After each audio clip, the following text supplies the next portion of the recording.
Well, the conversation today or the talk today is colorful to the core.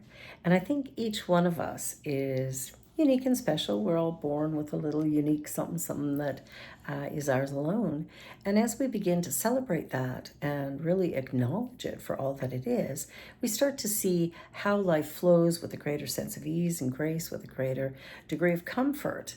And success and well being seem to follow right behind that. So, I wanted to share with you a story. And this story is of a remarkable individual who is living their life on their terms. Now, diagnosed with MS and struggling to, deal with day to day life and the constant changes that seem to come with MS, they have made it their journey to simply do the best they can in every single moment. And so on a bad day, they may allow themselves, 24 hours to kind of have that little pity party and then turn around and go, okay, now what?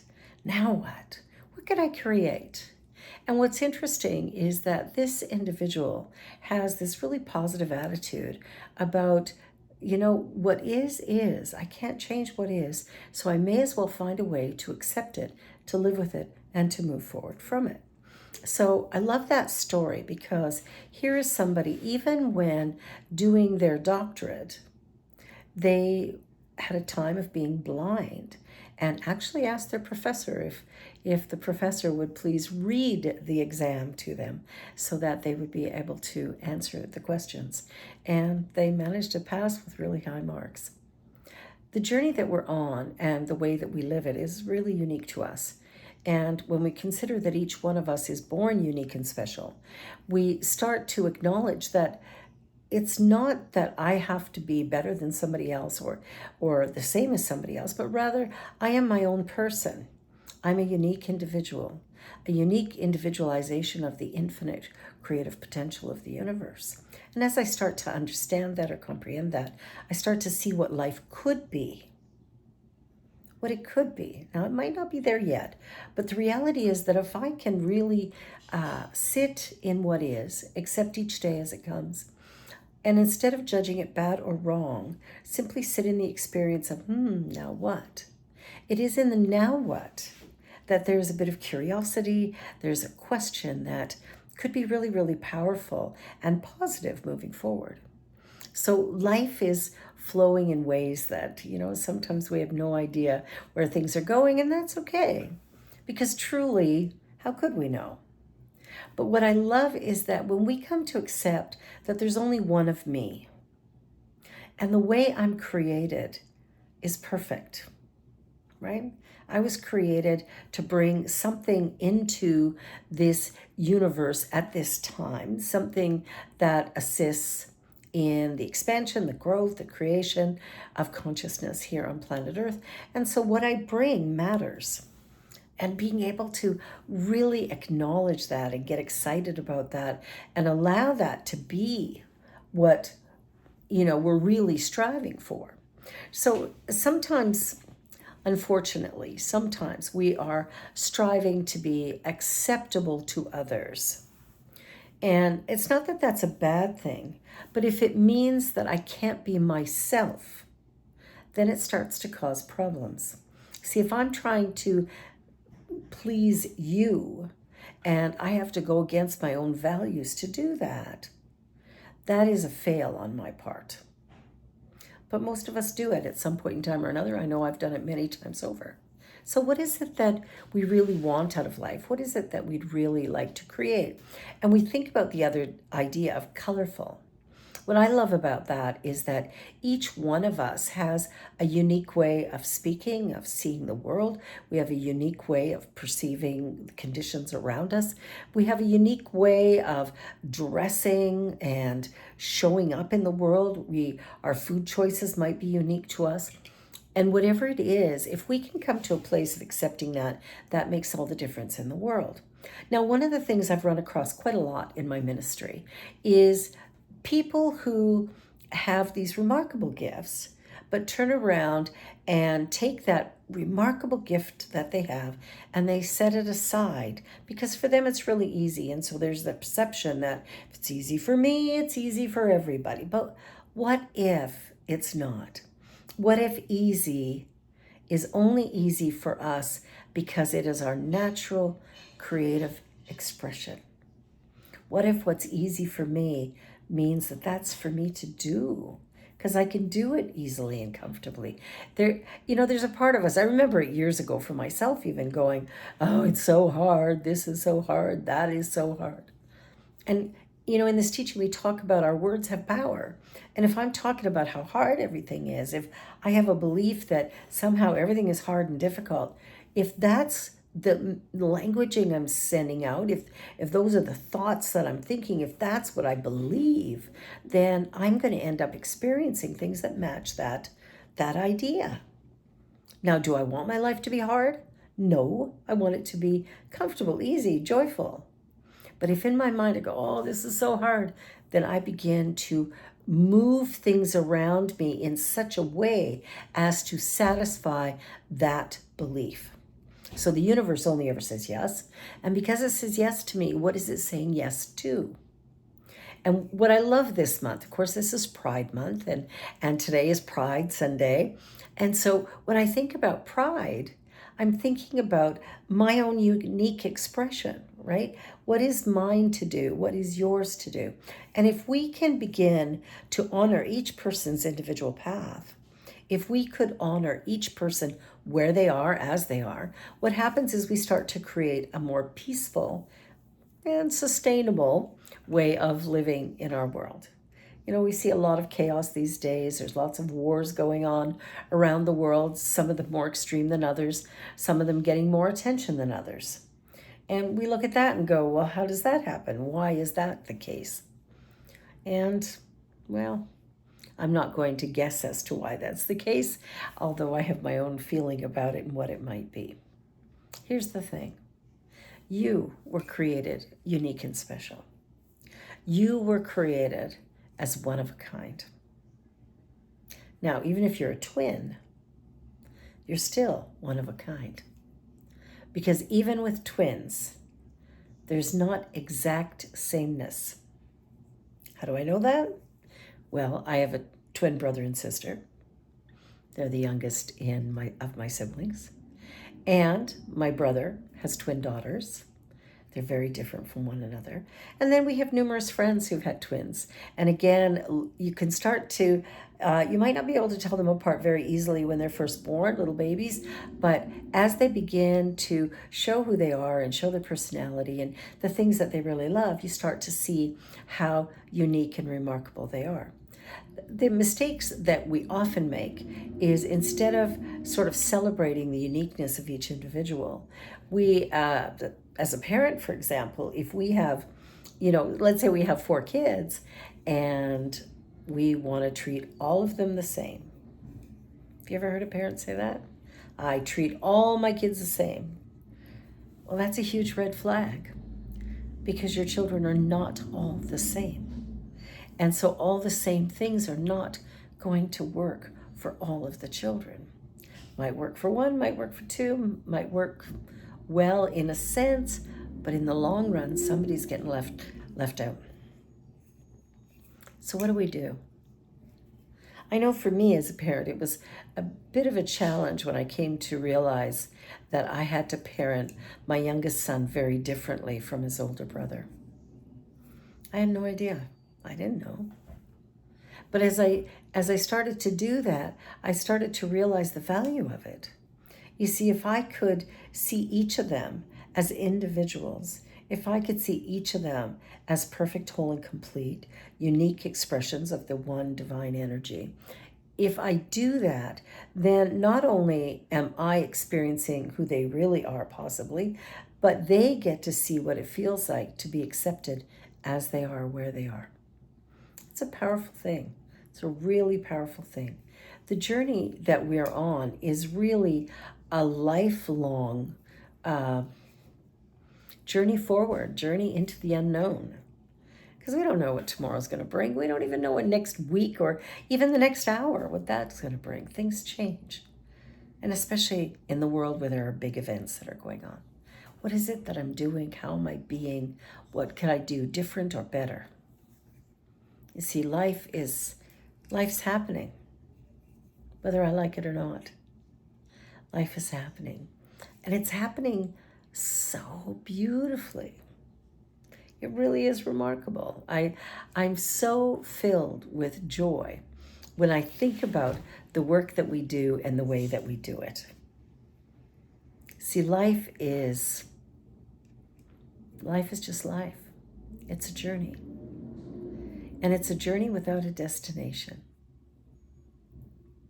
And the best thing that we can do on this journey is explore our inner life. How do we do that?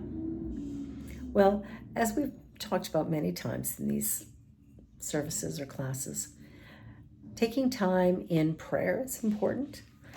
Sitting back and setting an intention and deciding what's best is really important. Taking time to celebrate the wins that come, to acknowledge them, and to be grateful for them, but also to recognize our own unique gifts and talents. And that thing that you do that is so easy, the thing. The thing that you go, "Oh, anybody could do this." You know that thing? We all have it.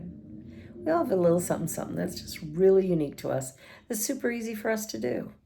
Now, sometimes because it is so easy, we get a little bit, maybe, it doesn't have much value, it's too easy. But what if it's only easy for us? Only us. Nobody else. Nobody else is going to find it quite as easy as what I do.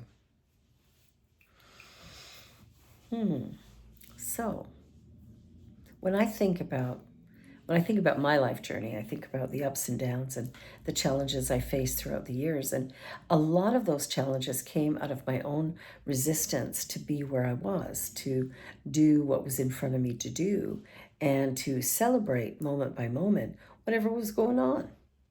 But more often than not, things would happen. And then we're like, oh, why would that happen? How am I going to change that? How am I going to make it different? What do I need to do next? And there's all of these questions and all of these challenges that can come up because I'm trying to manipulate the universe. Cannot be done.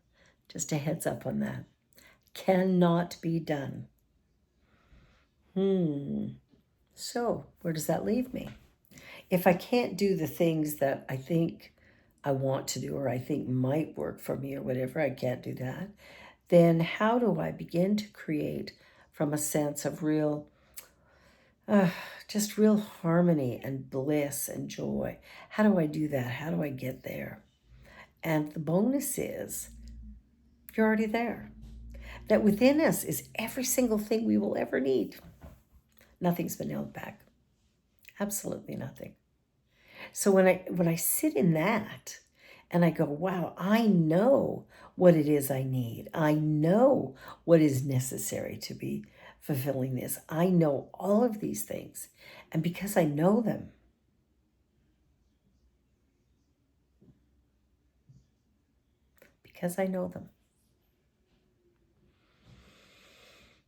I can take a breath and I can stand in the moment and know that whatever's difficult will pass, whatever's great will pass. Things are always changing, things are always moving. And because things are always moving and changing, I can relax and just let it be. You see, we're here not to be perfect. We're here not to just get it right. We're here not to put in time, but rather to be here experiencing life in the human form. Yeah, sounds easy, right? Yeah, it's really easy. Until such time as we sit back and realize that, wow, there's other things I could have been doing, or people are wondering, why didn't you do this? Or you should do that. I mean, when was the last time somebody told you should do something? Or you should feel a certain way? Like, we've all had these moments of illumination where somebody has kind of stepped into our lane and chosen what it is that they think we should think, say, or do. But what if instead of that, instead of living from somebody else's perception of my reality, what if I lived from my own perception? That I lived from a place of curiosity and imagination, that I would envision a life that was powerful and fun and interesting and satisfying and rewarding. What if I did all that? What if I did all that? How might that change the way I look at life, the way I look at the world, the way that I look at my children and my spouse? What if by standing in my authentic truth, then what? What would come of that? What would happen as a result of that? See, we have within us this infinite potential. And the way we tap into it is moving our awareness from out there to in here. We begin to look within ourselves. We begin to explore that inner potential. We start to see the gifts and talents we have, and we respect and honor them. I don't know how many times I've heard people talk about their job, right? And maybe it's a job they're really, really good at. But they look at it and go, yeah, I do it great and it's great for people, but I would like to do something that would make me famous. Well, what are the odds of us being famous? What are the odds that I'm going to get there? What are the odds that fame is even what I want? What is it that I need? What is it that I'm ready for? If we could really, truly just sit back and accept each moment as it is, to fully embrace the unknown. Because truthfully, we have no idea. We have no idea what, what's what or what we're missing or what could be. We have no idea. So how do we change that? What do we do differently to begin to shift things in a way that is really satisfying for us? So we had some quotes this week, and one of them is, we are all just a little unique, for each wears a different face, but behind each is the one presence, God.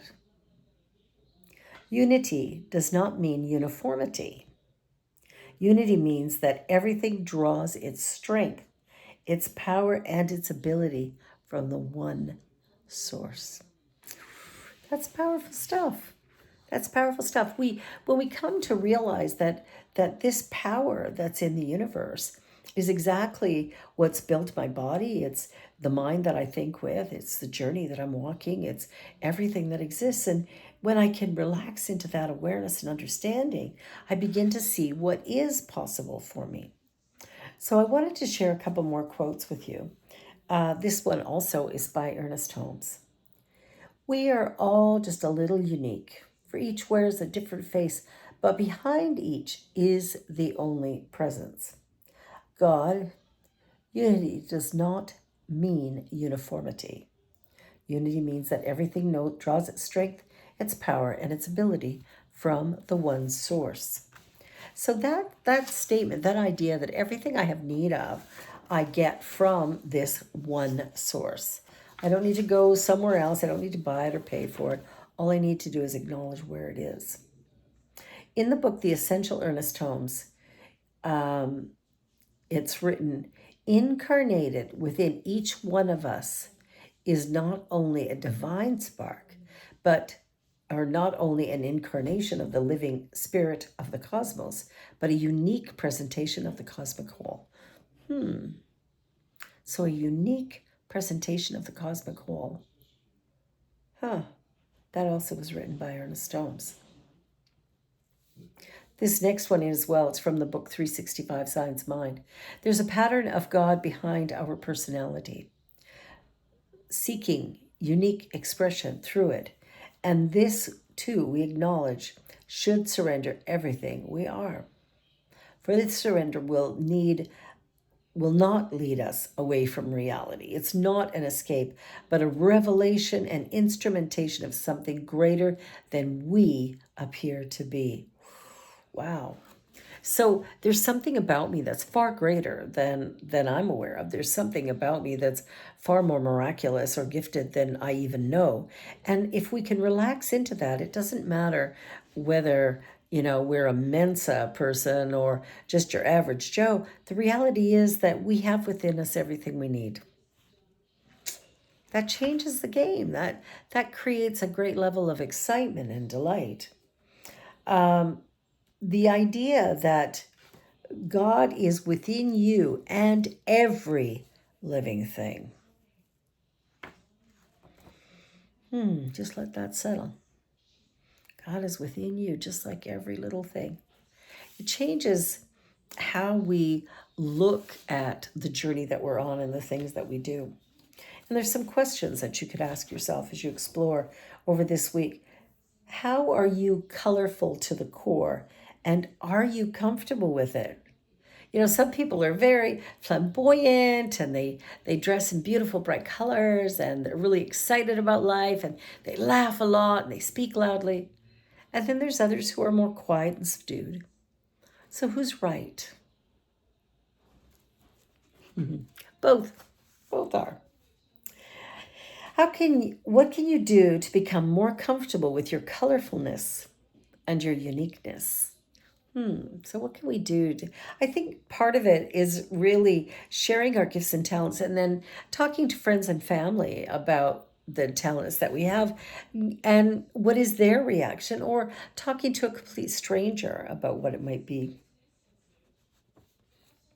The other question I wanted you to contemplate is, what identities do you affiliate with and are you comfortable with them? How would you change them if you chose to? Again, it's another way of looking at things. When we think about our personal practice, if we take some time to allow our own unique, authentic, colorful core to shine bright, then we begin to see what that changes into as we begin to open up. As you ask yourself, are you hiding? Sometimes we're hiding. Sometimes we hide the gift that we have. We're not sure how it's going to be received. We're maybe not sure of what we should do with it. And so there's some questions that might be going on with us. And how do we get around those? How do we begin to move forward? And I think it's really about loving ourselves. Can I love myself enough to do what it is that I need to do? Not what somebody else needs to do, not what somebody else told me to do, not what somebody thinks is probably the best thing to do. There's something in us that is absolutely unique and special, remarkable and beautiful.